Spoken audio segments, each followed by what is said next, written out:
heartbreaking details of being bullied. Our bully Scott and Tyler join us. Now, in an interesting twist, they're now part of an anti-bullying campaign called the Great American No Bull Challenge, which I think is great. So, Scott and Tyler, how you doing? Good, how are you? How did you get involved in the No Bull Challenge? We were members of FCCLA, which is Family, Career, and Community Leaders of America, and we chose to take on a project. And we didn't really know what we wanted our project to be about, but we were in the car listening to the radio, and we heard them talk about the suicide of a boy named Jamie Rodemeyer, and how like his community was coming together after his suicide and doing all these rallies.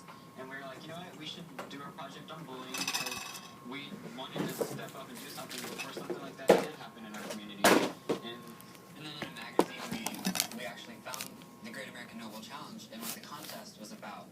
And we were like, this is perfect. We can do this. Okay. And so we made a video. We got over 50 students involved in making the video.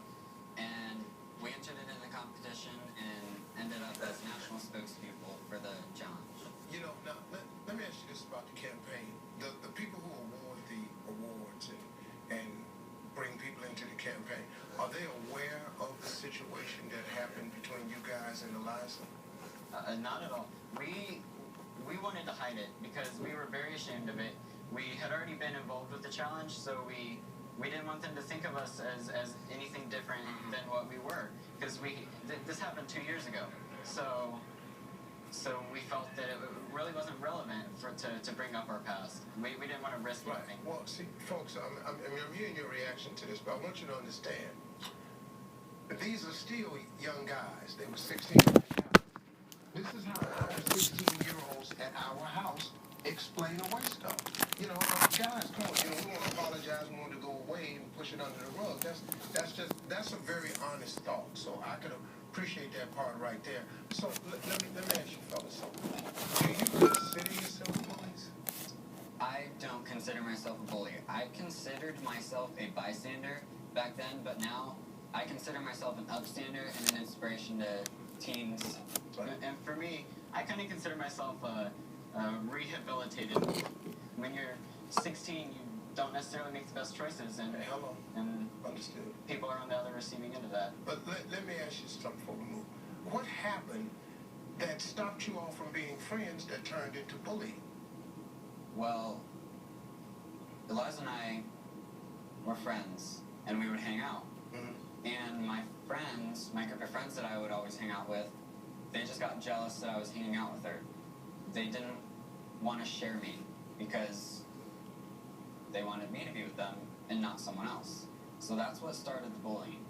We had a very, very close-knit group of friends, like 6 people, and like we would hang out on the weekends, and one weekend Scott was like, hey, I'm not hanging out with you guys anymore, like for that day, and we had plans, and we were like, well, what are you doing instead? And he said that he's hanging out with Eliza, and we didn't know her, we didn't even know the name, so we looked her up on Facebook, and we went through her pictures, and we all judged her based on the pictures, which at the time, her feelings weren't on our mind when we would say that stuff. So you all were doing it to sabotage, in a way, the friendship. In a way, and like over time, like looking back now, I don't know how I could have like done that without taking her feelings into consideration. Right. And I think that goes along with the maturity thing. Would you like to say anything? Scott, we were great friends. It's okay.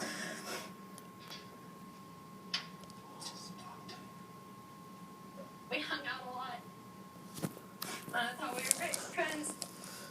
Your friends, you should never let your friends call me, say any of that stuff to me. You should have stopped them if we were friends. Like you said we were.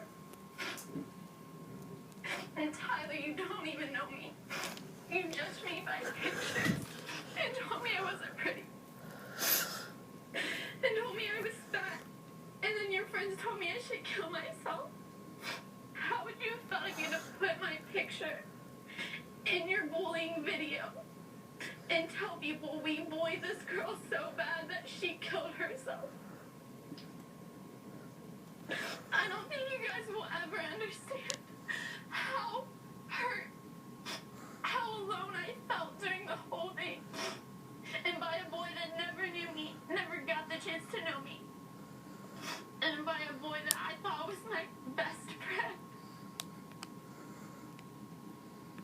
See, fellas, what happens here in life is, and I try to convey this to my sons all the time, that all of our actions, no matter how minor we may think they are, your action may have a far more profound effect than you could ever imagine. And I think you can tell that she's still hurting deeply about this thing right here.